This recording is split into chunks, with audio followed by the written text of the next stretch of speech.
Buongiorno and welcome. Today I will be making a peperonata. Peperonata is a very close cousin of caponata. Caponata is got ingredients such as aubergine as the main ingredient, although some versions have got peppers, whereas peperonata is mostly just peppers. I've just chopped a couple of white onion in very small pieces. You can also use one if you don't like onions very much, or you can also use red onions. I'm using white as they are a little bit sharper and they will offset the sweetness of the peppers. The onions are beginning to sizzle. I'll place the lid on and I'll turn the temperature down on to medium, and I'll start getting the peppers ready. I will be using 4 peppers for this recipe, a couple of reds, couple of green. It doesn't really matter the color, you can use orange or yellow, red, whatever you might have available, but 4 peppers is ideal. However, regardless of color pepper you choose to use, do ensure that you remove all of this white, the seeds, otherwise it will be really bitter and also difficult to digest. Peperonata is another great Sicilian dish, just like caponata, and they often cook it in the summer. It's considered a summer dish because peppers historically were available during the summer, but nowadays, bearing in mind that most vegetables are available throughout the year, you can make it any time of the year. And actually they do in Sicily as well nowadays, but it's still considered a summer dish. There are many versions of peperonata, but today I'll be making the most basic and simple version, which is actually the one I like most because you get to taste the flavor of the peppers. But lots of people will have their own version. Some people add capers, some people will add raisins or pine nuts, whatever you like. But this version will really enhance the flavors of the peppers, hence peperonata.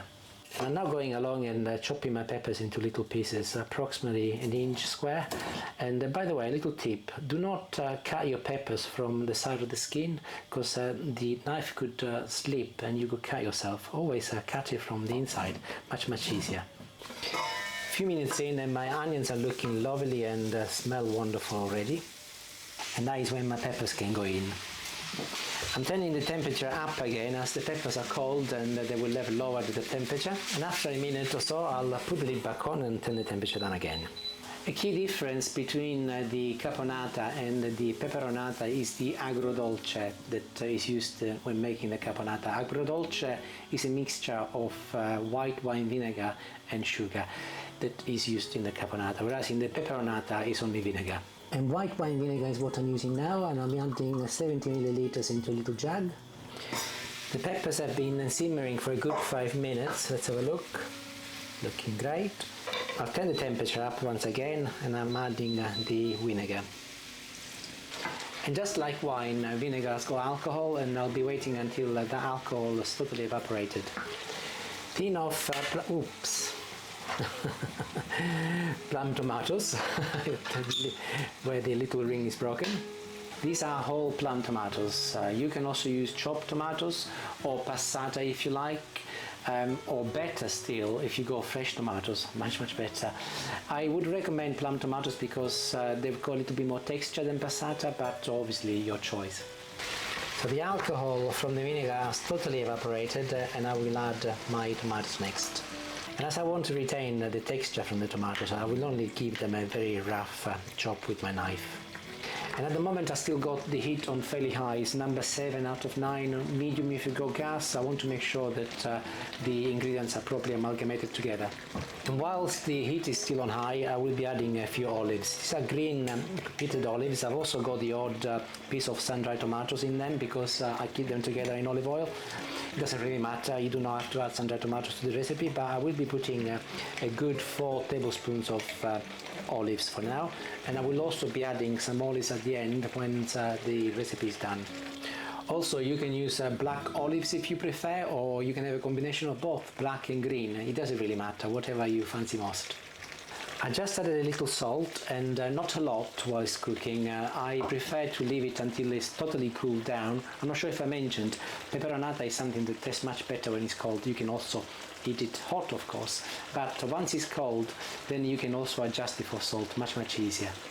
And this is looking really good. One final mix. I'll put the lid on and I'll turn the temperature down now onto medium-low, number 3 out of 9, and I'll leave it to simmer for a good 20 minutes. And I think we're there. Let's have a look. Oh, and the smell is really nice. And I actually like the peppers to be slightly crunchy, but if you prefer them to be softer, just leave them for another 5 minutes.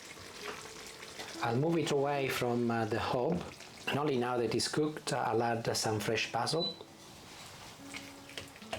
and some olive oil. This is raw olive oil, of course, and it will add a different type of flavor to the peperonata. And as I mentioned earlier, I will be putting more olives. I will be putting a couple of tablespoons, and I like to do this because they add again a different type of flavor to the olives than when they're cooked, and it would be a shame to miss that opportunity. Some people don't do that, the majority don't do that, but I do. And let's mix it all together once again. By the way, it just crossed my mind that I've been going on about the caponata, the cousin of the peperonata, but you might not know what caponata is, and if you would like to take a look, I'll post a link up here, and there is a video which I made very earlier on in the life of the channel, and I will also post a further link at the end of this video alongside the playlist of all of my vegetarian meals.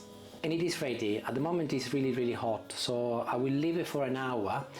By then it will have cooled down, and I'll transfer it into my little bowl, and I'll cover it up with some cling film, and I'll put it in the fridge, and that will be a side dish for tonight's dinner. But I have to try some, and it's lunchtime, so I thought I'll mop up some with my bread. So, and also it would be rude not to let you know what it's like.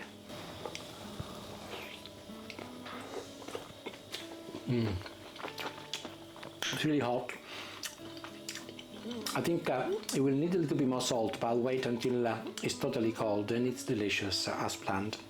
I make this quite often, and so I know what it tastes like, but wait until it's cold because it will taste much better, unless you cannot wait like me.